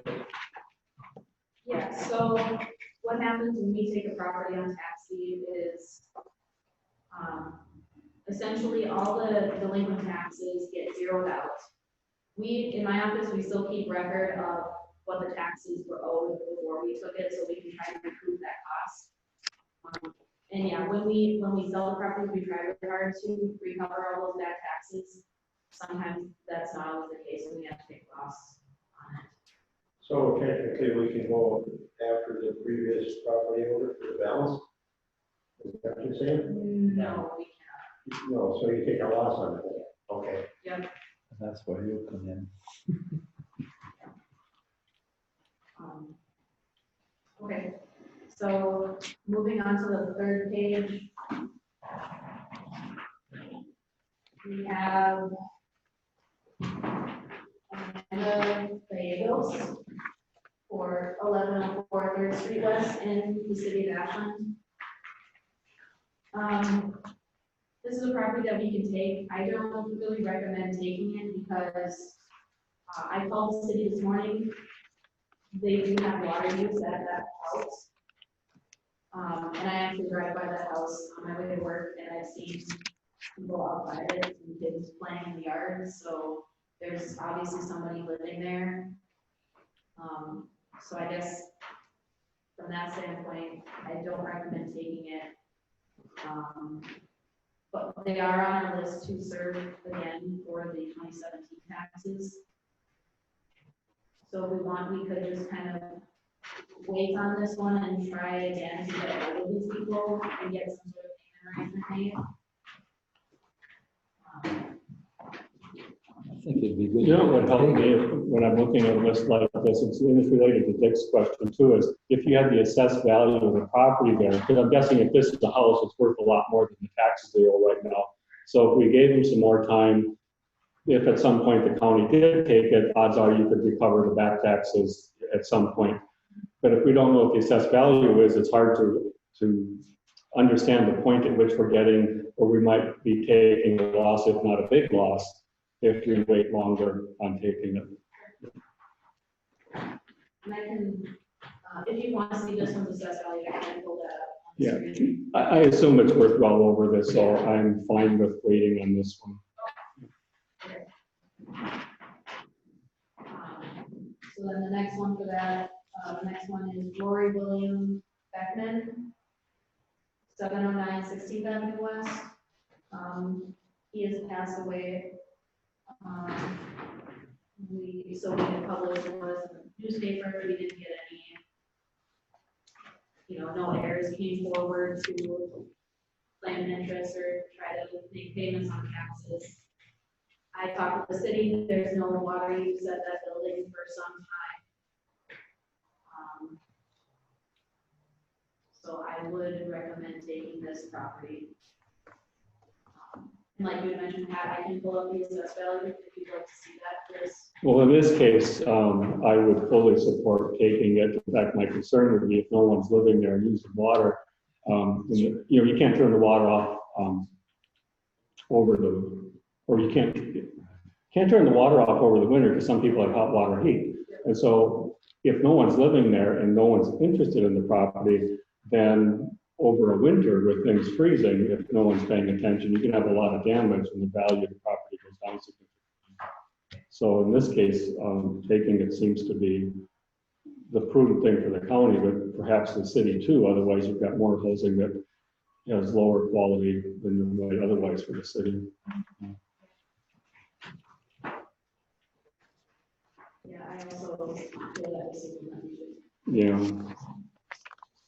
Get somebody in there over the winter and take care of it. Okay, and then our next ones that I wanted to discuss are on the last page.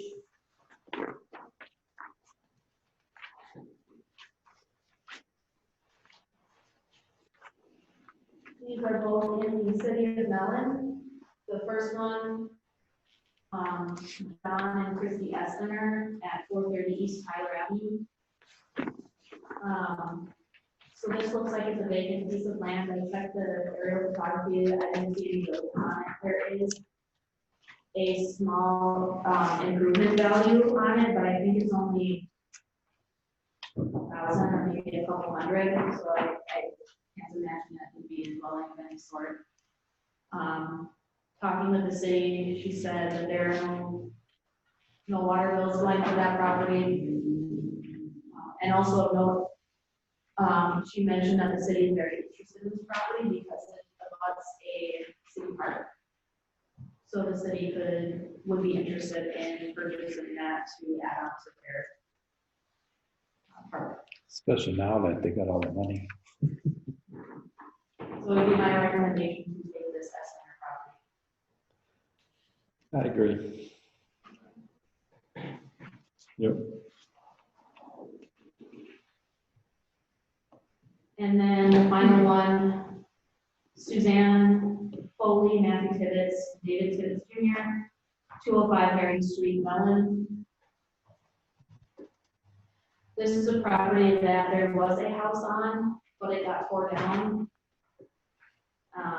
Which is why you see the 2016 taxes being so high and then the 17 through 18 so low. And the city did confirm that there's no house on the property, so there's no water bills in there. And they also mentioned that the neighboring property owner has been bugging the city for years, he said, about purchasing this property. So there is interest with the neighbor purchasing it. Yeah, might as well take it, because if you got a neighbor that's interested, usually, at least in Ashland, if there's a vacant lot, most of the time when people said whether they're interested, if the price was very much low, I'm not gonna. And so if someone really wants it, you're gonna get better value than if someone who was in the house and they're like, I don't wanna pay taxes and mow that lawn. Yeah. So I take it. I'll make a motion that we collect all the things that you got taxes on. How about that? So why don't I give names so that we have four property numbers? What's easiest for you? Okay, I have names written down, if you want me to add the. Okay, rest or I'll reference them by name and then have parcel numbers. Sure. Okay. So I'll state my general recommendation is that we take the Brian Bennett property on the line, page 1. The Alexander Warshaw property, Village of Bucknott on page 2. The Rory William Beckman property in the city of Ashland on page 3. And John Esslinger and Suzanne Foley properties on the last page that are both in the city. My recommendation is to take those properties. I so move. I'll second. It's over. there a second? I second. Okay. No? You got a motion.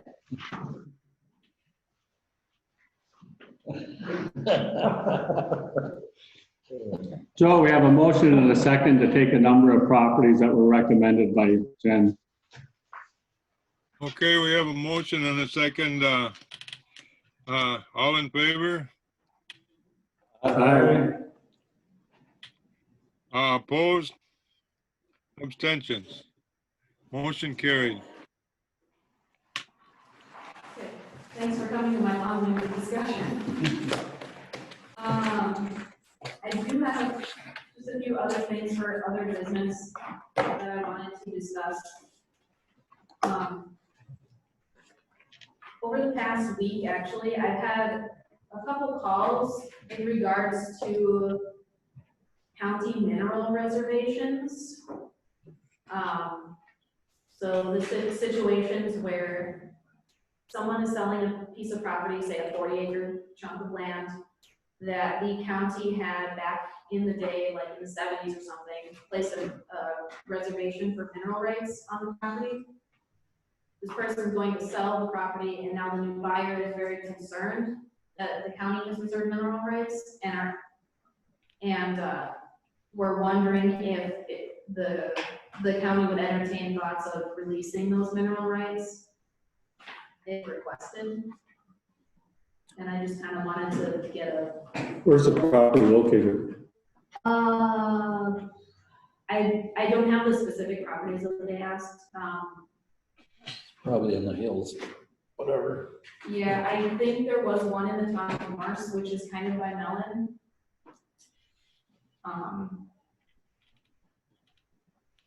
Yeah, I apologize, I don't have the specific properties. So when you said reservation, mineral reservation, you mean mineral rights? Yes. Okay. George, What? you got a farm background, so do I. Yeah. One of the things that I absolutely wanted with my land is the mineral rights, so I'm very sympathetic to that, because otherwise someone can come in, scrape off the top foot or so, take everything underneath, and years later, generations later, say, push the topsoil back and say, there you go. So absolutely, a landowner wants the mineral rights, especially in a place like that, so. You own the mineral rights? I've got everything except one, well, I believe I have all the mineral rights.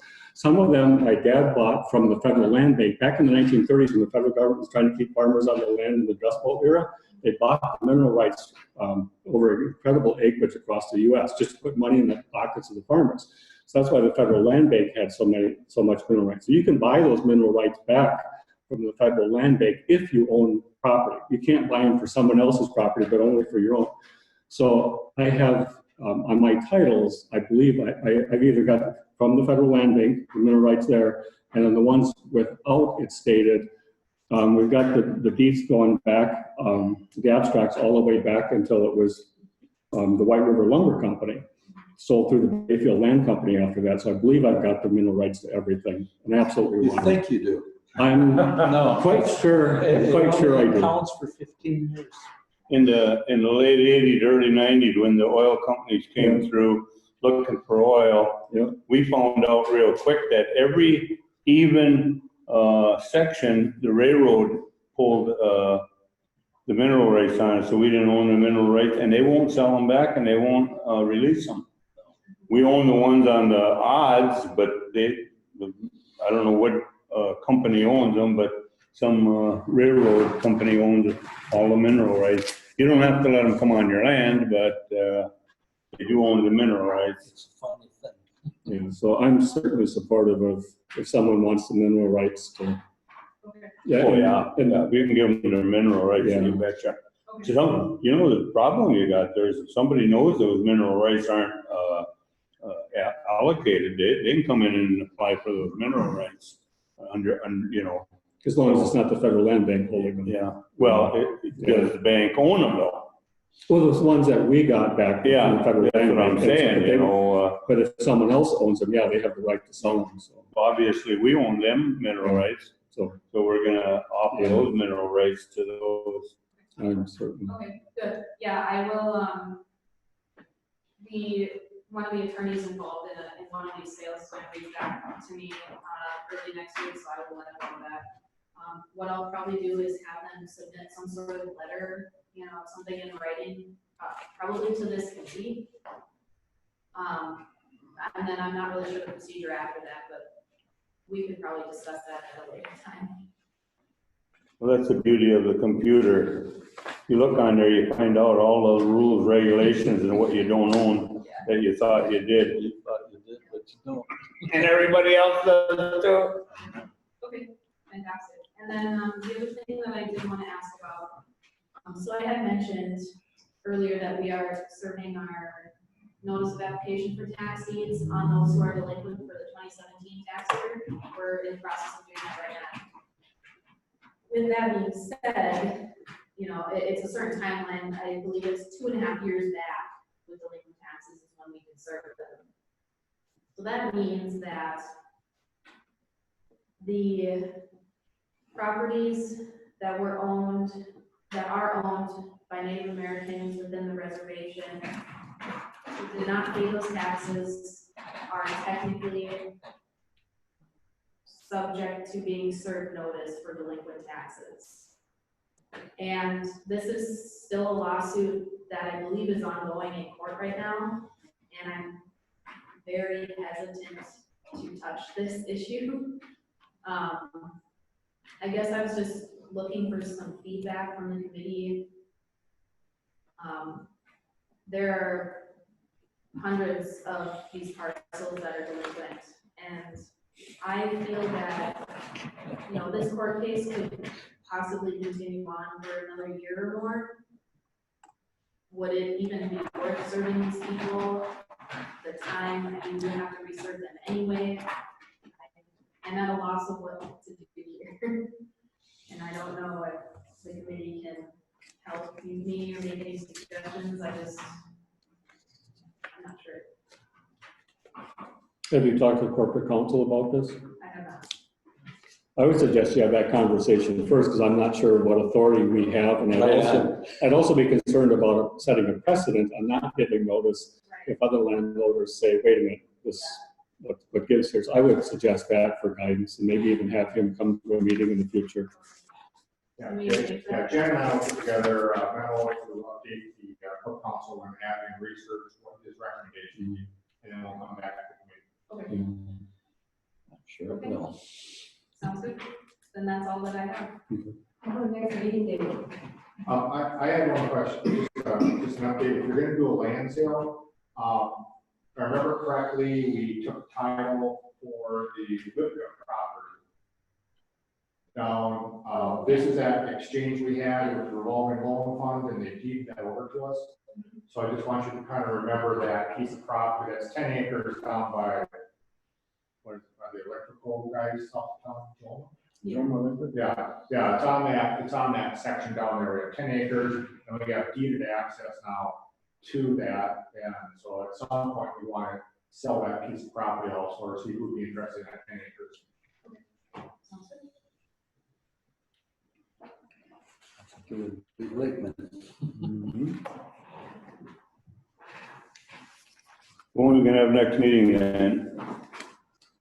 It's gonna be one of these years with your land sales, if you want to, you may sell it, your recommendation. You wanna put a land sale together next month? So I'm hoping to put a land sale together after we take the Clovis Investments property, and we can't take that until the 17th of July. But I do think we should meet sometime after that, just so I can get the okay from the committee to actually take that property, and then following that, I can set up a land sale. So I guess I'm saying next month. Is there any reason we can't give you permission now to take it when we hit July 17th? I don't see why not. That way then you can Right, take care of that, and then, more proactively, so. Yeah. Yeah, I think if you were to make a motion and second and discuss that, that give her the authority to take that, I'll have to come back to the committee again. okay, so I'll make a motion that the county take the Cobus investment property, parcel number 012-00292-0000, on July 17th or soon thereafter. I'll second it. Motion made and seconded. Do we have any further discussion? Okay, all in favor? Aye. Opposed? Abstentions? Motion carried. How long does it take you, once you decide to take a property, to actually register or get that deed done? Like a day. Okay, so that's not a long process. No, it's just a matter of drafting the deed and making sure we have all the numbers and all our ducks in a row. So when do we meet again? So when's the meeting date? It's up to you guys. If you, If Joel says the first Thursday is bad for him. How about the second Thursday? Looking of at what, August or July? Jen, for the land sales, so we get to July 17th or soon thereafter, in terms of timeline to do the land sale and everything, how important is it to have a meeting fairly soon after July 17th or?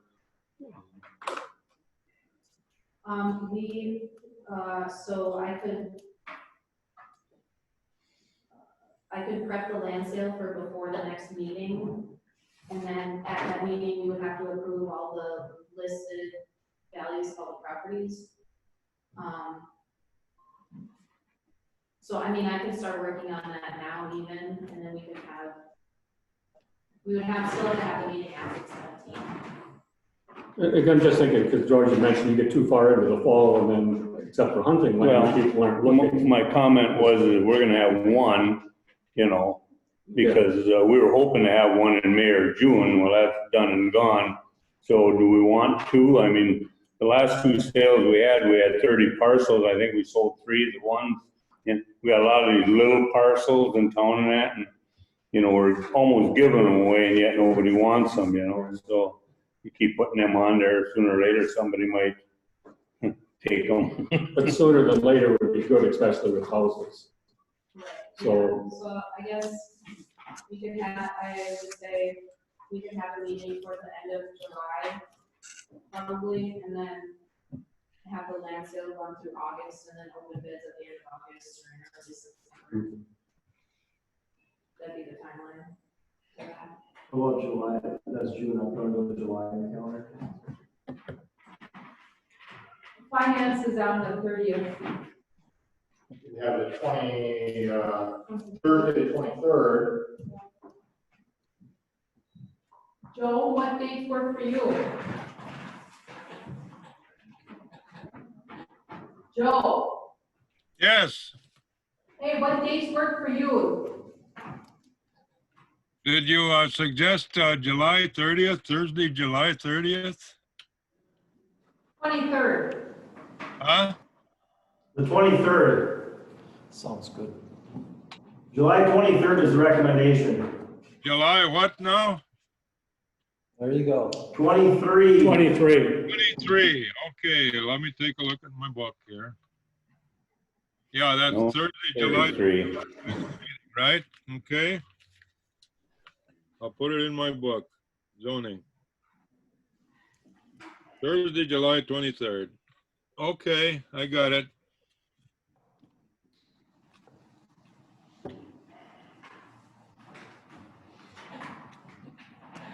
Okay, other business. Before we go to land records. Any other business? I'm all done with my other business.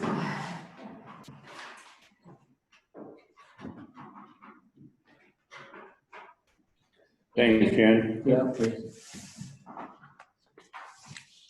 Okay, if there's no other business, let's go to land records. GIS coordinator written report. Hey guys, how you doing? We're doing good. How's that new baby? He's doing good. He's Yeah. almost 2. Holy man, Yeah. That's crazy. you're ready for another one. Yeah. Well.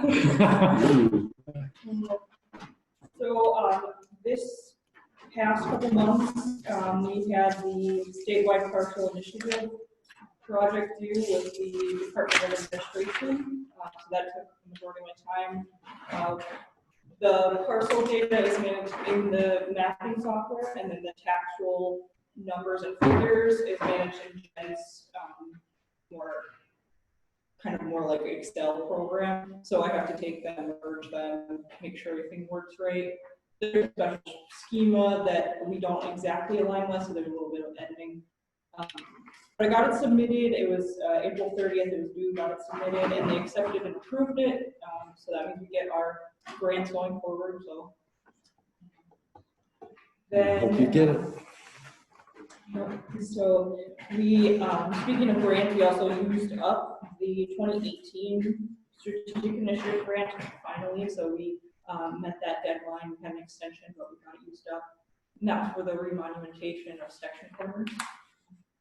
And then our 2019 strategic initiative grant went towards the new Google Earth imagery, and we got that spent. It flew, I believe, early May, mid-May they flew that, so got that grant spent up.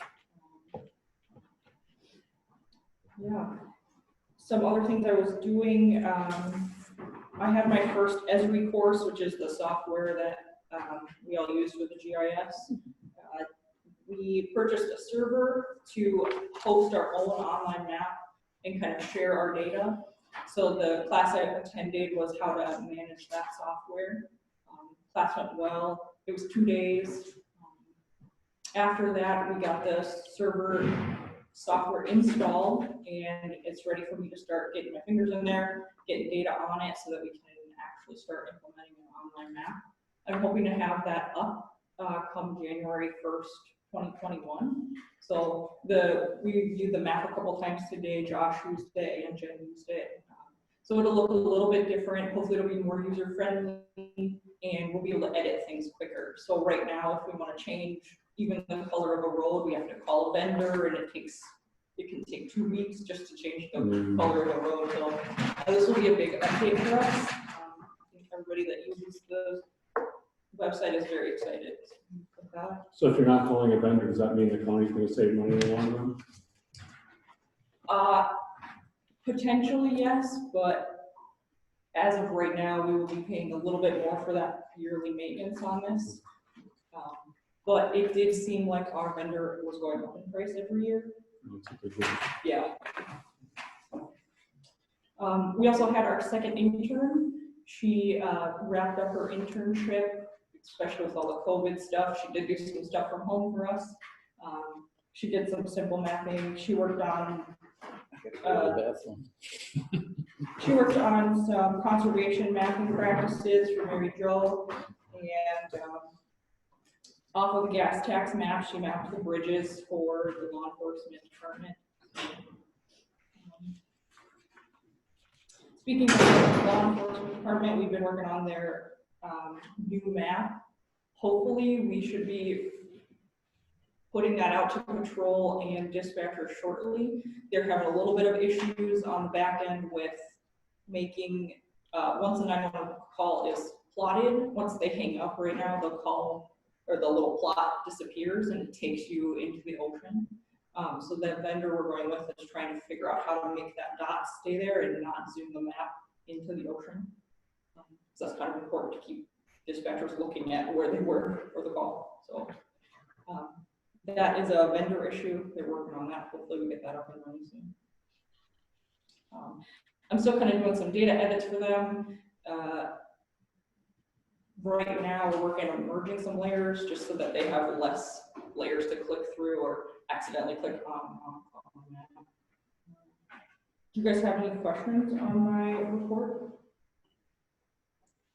Yeah, the structure point address on working of Town of Gordon, what is that? Yeah, so Dorothy Tank, Emergency Management Director, and we had started on this project about a year ago, maybe a year and a half ago. Currently, our address points are at driveway entrance locations, not on structures. So in the city, not a big deal, but down South County, where some driveways are a mile, you know, that's a big deal. So dispatchers can actually like direct police officers to the structure instead of just the driveway. So what I'm doing is manually moving each point to the structure. Oh. It started with Dorothy, but I got a hang of the addressing system and how they had been doing the driveway access points, so now I'm just doing it alone, it's going pretty quick. Wonderful. Yep. I think one town has taken me about a month, so it's moving along.